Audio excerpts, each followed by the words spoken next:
samahan mo akong magluto nitong creamy at healthy na ginataang tilapia with shrimp. Umpisahan na po natin.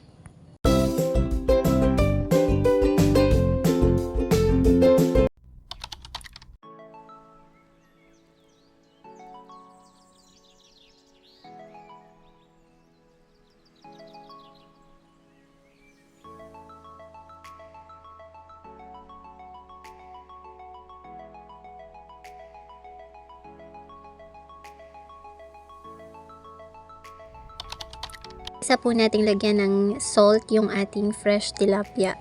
Baliktaran po ito. Tatagyan po natin ito ng black pepper. Baliktaran din po.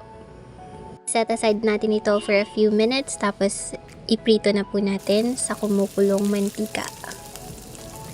As you can see, kulong-kulo yung mantika natin. Kapag crunchy na siya or golden brown na siya, pwede na natin itong baliktarin. Ayan, as you can see, golden brown na siya. So, binabaliktad na natin siya. Kapag luto na, i-set aside na natin at prituhin na natin lahat ng tilapia. Ito na siya kapag naluto na natin lahat. Isang separate na pan, maglagay po tayo ng katamtamang dami ng cooking oil. Olive oil po yung gamit natin dito, pero any cooking oil will do. Umpisa natin sa pag-saute nitong ginger. Make sure na mainit na yung ating oil bago tayo mag-saute. Tapos i-mix lang natin ng maigi. Sunod naman natin i-saute ang ating onion. Sunod natin ang bawang. Po tayo ng katamtamang dami ng patis, pampalasa. Tapos haluin po natin itong maigi. Lagay na rin po natin ang ating pork broth cube, pati na rin itong ating pangalawang gata. Lagay na rin po natin ang ating turmeric powder. Tapos isama na rin natin ang ating garlic powder. Optional lang naman ang garlic powder kung meron kayo niyan.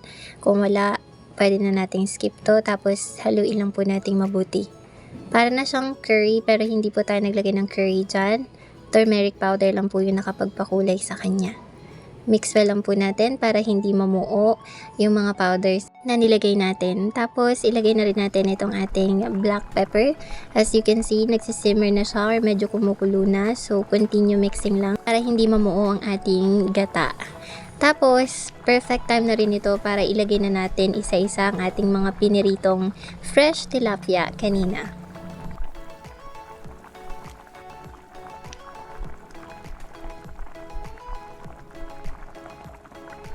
Takpan po natin ito saglit. Tapos, buksan ulit natin para ilagay na natin ang ating fresh shrimp. Tapos, yan. Time na rin po para ilagay natin yung ating dahon ng kangkong para extra healthy itong ating recipe. At this point, na rin po natin ilagay ang ating pangalawang gata. Pagkatapos niyan ay haluin lang po natin itong mabuti.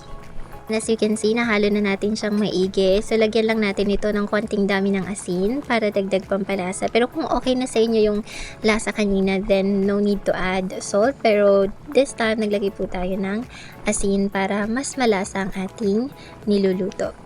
And to top it, maglalagay din po tayo ng siling haba.